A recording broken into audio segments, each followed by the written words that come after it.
Lu sering dengar yang namanya orang ngomong begini,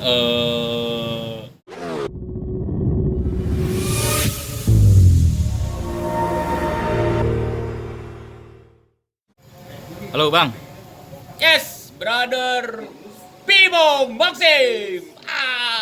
Apa kabar? baik Bang, Alhamdulillah. Kenalan dulu kita Bang. Yes, nama gue Sang Idola MC. Ini ada tatonya di sini. Sang Idola MC. Orang biasa manggil Bang Said tuh tatonya tuh. Ya, biasa manggil Bang Said. Said itu dari Sang Idola. MC itu Master of Ceremony. Ya, itu nama gue. Jadi salam kenal untuk yang belum kenal, yang sudah kenal salam kenal lagi juga. Wow, sampai hari ini, sampai tahun 2021 ini, Ya, gue start untuk pertama kalinya terus terang dari saat masih sekolah ya.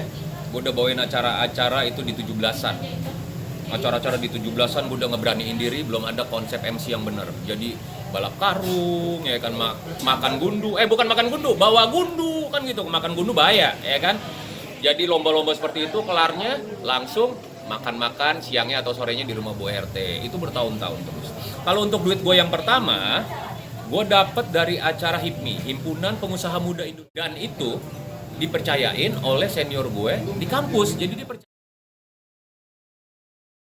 kegiatan gue lumayan ada banyak ya, namanya kalau sampai hari ini gue belum gantung mic. Di tahun 2021 ini sekian puluh tahun gue belum gantung mic. Kenapa gue belum gantung mic atau pensiun? Menurut gue yang namanya public speaking world itu nggak pernah ada yang namanya pensiun.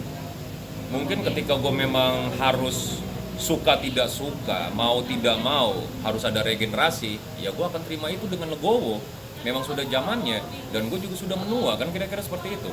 Dan akan muncul generasi-generasi baru yang mungkin dengan lebih penampilan yang lebih baik, dengan pengetahuan yang lebih baik di zaman saat ini. Dan gue mungkin juga akan mengakhiri masa tua gue mungkin akan dengan menulis, atau mungkin ya gue berharap gue bisa menjadi host atau menjadi presenter untuk sebuah acara talk show santai. Gue masih kuat passion gue untuk yang seperti itu. mudah nggak sih Bang? Untuk Gue punya kelas sebenarnya. Kelas itu sudah ada sekitar 15-an tahun yang lalu ya. Tapi ya apalah artinya seorang gue sang idola MC yang tidak dikenal masyarakat, karena gue bukan seorang artis. Tapi gue sampai hari ini adalah seorang praktisi. Jadi murid gue masih terbatas, dan kelas-kelas gue juga pun itu terbatas sekali. Kadang dalam setahun cuma ada berapa kelas doang. Padahal kelas-kelas yang gue ajarkan di situ adalah sebuah metode, sebuah cara di dalam kelas itu, bagaimana caranya supaya gue sebagai anak, ya, bini gue sebagai istri, mertua gue sebagai ibu, itu bisa berbicara.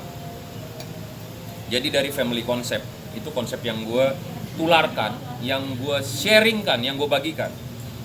Dan di dalam konsep public speaking kelas gue ini, gue nggak ngelakuin yang namanya teaching karena gue bukan guru, tapi gue lebih ke sharing. Jadi namanya Sang Idola MC Sharing. Kita berbagi. Berbagi dalam hal apa? Berbagi dalam hal public speaking. Karena kebenaran gue lebih dulu ada di dunia public speaking ini. Jadi gue berbagi untuk yang muda-muda atau yang interest untuk public speaking ini. Lebih besarnya lagi, masuk ke skop religi. Mungkin hari raya kebesaran agama, hal-hal yang seperti itu. Dan satu hal, tidak semua orang berani untuk mengajukan diri ketika diminta. Siapa yang mau untuk bawain kata sambutan? Dia aja. Ketika ada penunjukan, akan bilang, jangan saya, masih ada mas yang lebih senior. Jangan saya, masih ada mbak yang lebih senior. Kalau menurut gue, ketika ada tawaran, siapa yang mau bawain acara? Angkat tangan aja, gue. Sombong? Enggak. Salah? Enggak. Karena kebenaran, gue dan lu mungkin, ya, brother and sis, yang punya kemampuan itu. Kenapa kita tidak berbagi? Gitu sih. seberapa penting sih Bang public speaking untuk profesi orang di luar entertain? Penting. Public speaking kalau dari bahasanya apa ya? Pembicara publik, berbicara di depan publik. Ya, hashtag gue itu selalu ada yang namanya, selalu gue kasih, berani bicara di depan publik. Itu penting banget. Ya. Lu sering dengar yang namanya orang ngomong begini, Jadi di dalam satu hal kita harus memperhatikan yang namanya jadi di dalam beberapa hal kita juga harus mempunyai yang namanya, nah, yang gue sebut tadi dan juga menyeret kalimat itu yang namanya space failure atau menyeret kalimat, di mana akan sebenarnya itu menandakan bahwa gue dan lu itu tidak siap. Jadi menggunakan kata itu, dan terus terang gue sendiri menggunakan kata itu sangat amat tidak. Acara yang paling berkesan, rata-rata semua acara gue berkesan, ya, mulai dari yang paling kecil sampai yang paling besar. Kalau berbicara acara besar, ya gue sudah running untuk international event, gue sudah dipercaya untuk itu, ya, kayak di semacam IIMS atau GIAS. Tapi catat di sini, gue nggak orang yang bohong-bohongan gitu loh. Gue bukan sebagai MC utamanya di GIAS atau IIMS atau apa, tapi gue ada di dalam tenant, ya. Jadi di dalam sebuah kelompok acara ada tenant-tenant. Nah, gue ada di situ. Artinya gue mau katakan bahwa gue dengan brand dari tenant ini, ya, dengan brand dari klien gue ini, artinya bahwa gue pun ada di acara internasional itu, gitu loh. Acara yang paling sakral dan yang paling enak adalah wedding reception. Cuman 10 menit, setelah itu santai dan terima uang. Come on. Mau bicara, bicara aja. Nggak mau bicara, nggak usah bicara. Think fast and smart. Think fast di sini artinya apa? Artinya kita harus berpikir cepat.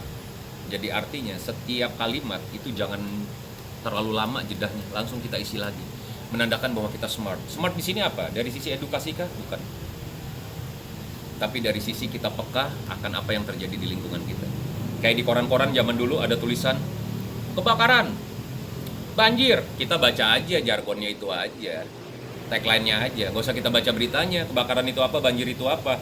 Di sini smartnya begini. Kebakaran, api, teriakan, kematian, sedih, mobil pemadam, histeris, heboh. Kita kembangin aja sendiri dan kita rangkai dengan kata-kata. Ya, banjir artinya apa? Ada sedih, ada air melebihi kapasitas, orang teriak, barang hanyut, kembangkan itu semua dan rangkai di dalam kata-kata. Hanya itu aja, itu yang dibilang smart. Dan satu lagi, ya, learning is never ending. Ambil setiap peluang, ketika ada challenge, lo bawain acara, jangan pernah lo tolak. Ambil, bang gue kagak bisa, lo kontak gue akan bantu. Atau lo kontak orang yang bisa lo percaya untuk boleh membantu lo. Ya, itu aja. Tidak ada kesombongan sama sekali. Anytime, anywhere. Selama gue tidak bekerja atau gue sibuk, gue akan bantu lo. Thank you banget. Semoga bermanfaat.